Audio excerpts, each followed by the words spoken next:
Hey everybody, how are you? I had my volume turned down just then because I was watching movies while my husband was asleep. And anyway, this is a episode. Thank you for being here, first of all. This is an episode that I might not share. We'll see how I feel. But I woke up today really with the feeling of like, you know what? This wants to come out of me. And I just want to share.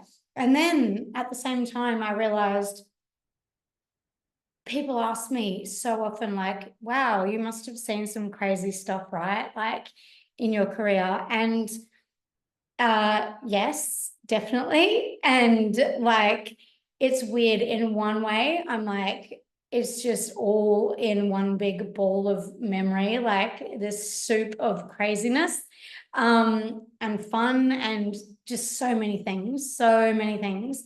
And I honestly do find it really hard to like dip into that soup and be like, oh, there's a memory, like, because there's just actually so many crazy ones.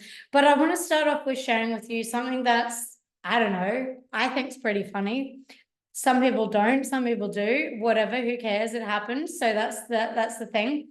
So I was given a lap dance and the guy obviously suddenly got the urge to just give me the biggest bear hug ever and squeeze me. And he squeezed me so tight that I peed on him. He squeezed the pee out of me. And he had these, like, he was in a suit and he had like these sort of like, I guess it was like a little bit shiny or whatever. I'm not sure what material, but it pulled in some of the like creases in his pants. And I'm like, I pointed it out. I'm like, that's hilarious. You actually just squeezed me so hard that I peed on myself. So like maybe next time don't do that. Maybe next time realize that I'm a tiny person and you're a big person and you don't need to squeeze the fucking piss out of someone because you got the urge to, right? But anyway, so yeah, just like so many random memories come back and I'm like, this is, yeah, it's quite wild. But the thing that I really want to talk about today that really wants to come through, and this is a nervous share. This is something where I'm like, am I going to get a vulnerability hangover after? Probably, but also I really want to bring awareness to mental health and to diagnoses and things like that. A lot of people ask me, like, anyway, a lot of different questions like, oh, are you autistic? Or, oh, you definitely have ADHD, things like that, because I do have a huge amount of energy. But so I've worked with a psychoanalytic psychotherapist for, I would say, 11 going on 12 years now. We used to do 2 days a week, so it's intensive psychotherapy. And now I do once a week. And it all came about, it didn't come about because I sought it out. I can't even remember, to be honest, if I've talked about this on this podcast, but definitely about my therapy. But what I want to talk about is diagnoses. So the style that my therapist does. Okay, so yeah, obviously today I do feel a little bit like super energetic. I talk a lot about meditation and breath work and coming back to your body because it's something that I need to practice all of the time, because sometimes I feel like this huge surges of energy and it's kind of hard to control or live with, I guess. So I really wanted to jump on today whilst I knew I felt this energy. Just to destigmatize if you're anyone going through like a new diagnosis or anything like that. The style of therapy that I get, oh yeah, so I was going to say, yeah, my brother was the one that kind of nudged at me to seek therapy, because I was so out of body permanently, like so out of touch with myself, my feelings, my decision making, very erratic, like so many things. And I was like, yeah, okay, cool, why not? Like, so then it began and it's still continuing now. And I've learned so much in the process. So what I was going to say is the style of therapy that I get, which is psychoanalytic psychotherapy, it's not really about diagnosing. It's more talk therapy, which is great. It can be frustrating because it's like just tell me something, tell me an answer. But it's like, it's sort of the, I guess, idea that I will work it out. And I do like that, because the things that I do work out, they have longevity. You know, someone might be like, oh, you can do this and this and this and this. And it's like, yeah, cool, that sounds good. And then not start. But when you really like sift through the swamps and kind of like work out things about yourself, I do feel like it has that longevity of like, okay, mapping out pieces, like I feel like this, oh, I got, you know, triggered from this, and start saying like, or that's an example, it might not be that, but like, why do I feel so hyper? Oh, it's because I had a great night's sleep, or, you know, like I had an orgasm, or whatever it is. Like through the therapy, it was a couple of years ago, and I've actually never shared this, and not even many people in my life know about it, but you know what?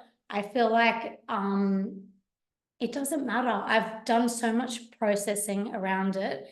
And obviously, so my analyst, you know, when I do ask, like, look, what, you know, what would you, if you were to classify, because the way that we do it, it's like, it's not good to kind of, well, look, it's not that it's not good, but I guess in the style that we do, it's not about diagnosing, it's not about labeling things, because we can get attached to labels as well. But then I know that for a lot of people, having a label and having an understanding can be really helpful.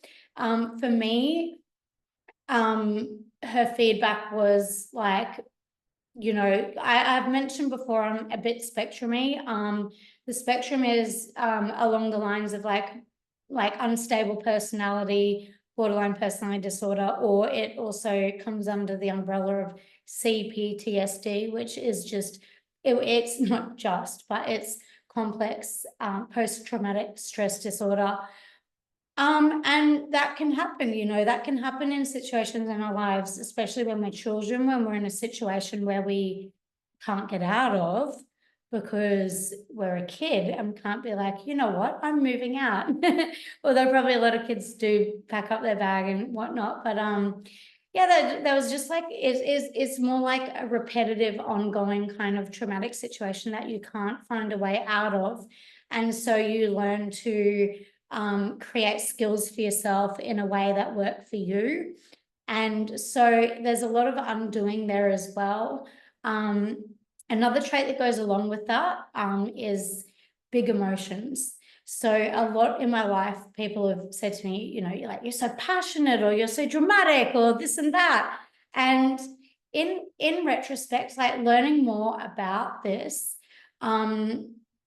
it took a lot to come to terms with that. I was like, I hate that name. I'm not gonna, you know, I'm just gonna look, everything does just come back to our experiences. And I'm putting no shade at all on anyone that's like, you know, having a certain diagnosis really helps. Because it does help, but it's a lot to digest as well, especially as an adult, you know, looking back, and you can see, like, for me and in my experience, like how all of the different things that I've been through have kind of compounded, and then viewing the way that, you know, I process and the way that I deal with things might be different to someone that didn't go through certain things or whatever. So it is a different, you know, neurology, because personally I had to create that, you know. And so yeah, so I'm just putting this out there because sometimes we need to live with certain things, and we need to work with what works for us, and it can be a long journey of like working out what that looks like. But I do notice a trend of like, it all does come back to, you know, just simple practices, and really coming back to yourself, being present in yourself, being present in your body, obviously not judging emotions. For me, navigating life with large emotions, I can easily go from like super elated, super excited, super full of energy to like, you know, paranoia, like certain things really having no energy, like there's a lot, but you know, just learning to live with these things. And I know in our industry, there's a lot of people that navigate this. What I like to do in retrospect as well is look at the ways that it really supported me with work, because having big emotions obviously makes for great entertainment. And so, you know, really learning in that environment to curb my more negative emotions like frustration, impatience, anger, rage, you know, a lot of things that can come up from us. Like these are a lot of things that I coach on because I personally have been working through them for such a long time. And the goal is not perfection at all, but I don't think that that's ever going to be attainable. And for me personally, it's like, it's just more about making the ride more easy. And so, yeah, like it's so interesting. Recently, I had a friend on the podcast, someone that's done the academy, and, you know, we were talking about like, isn't it interesting that in the club we can kind of curb certain emotions, but in life it's kind of like, that really got me, you know, like say fear of rejection and abandonment, like, you know. And I was talking to my site recently and I was talking about that, and she sort of pointed out like, you know, I guess in that world, it is a fantasy world in a sense. You know, we're creating a fantasy, the customers are in their own fantasy, and it's a little bit more straightforward. It's kind of like, well, they're in a strip club, we are entertainers, and it's kind of more easy to navigate, you know, the situation. Another thing that comes with having like unstable personality disorder or traits and or CPTSD, things like that, is you can be so hypervigilant. So it's you can almost pre-predict because you had to, you know, as a precautionary like survival mechanism. You can, it is almost like a superpower. You can read people more easily, naturally. There might be other things going on as well, but yeah, like I look at it as like, well, this actually really helped me in the stripping game because it helps me to, you know, yeah, read people more, be more empathetic, you know, understand like how people might be feeling, because if you are aware that like you feel big emotions and things like that, like it's not, yeah, about judging them at all. It's just about that understanding. And I just want to put out there, like, if you're someone going through, you know, neurodivergence or like you know, like mental health, it might be chronic, it might be acute, you know, it might be long-term, short-term kind of thing. But just really putting out there, like, perfection is never attainable, and like self-acceptance is just such a powerful thing, and presence as well. Presence.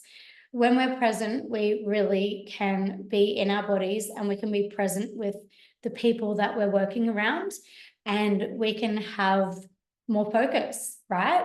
And that all really helps towards fantastic customer service. You know, that really helps towards being more compassionate, understanding that everyone goes through shit. Like everyone goes through shit. Like, good luck having a life that is just cotton wool the whole time. I don't know. I don't know what that would feel like. I don't know. Maybe it would be fantastic, but maybe it's not reality for, I don't know, anyone. But the other thing I want to point out as well is, you know, I have a lot of people that reach out to me and they're like, thank you, you're inspiring, you've really helped me and things like that. And I just want to point out, like, it has been a lot of work, and where I am at the moment is somewhere that I've really worked hard towards to build and create, because for me, like I've said before, like feeling stable is not something that comes naturally, right? I've really put so much work into creating a stable environment, a stable relationship, you know, stable finances, things like that. Because if the outer world feels a bit chaotic. A, it's very comfortable for me because I'm used to that. But B, I can really get swept up in the whirlwind. So, like I've mentioned before, like in this podcast, like my goal is really to aim towards, a really nice stable environment.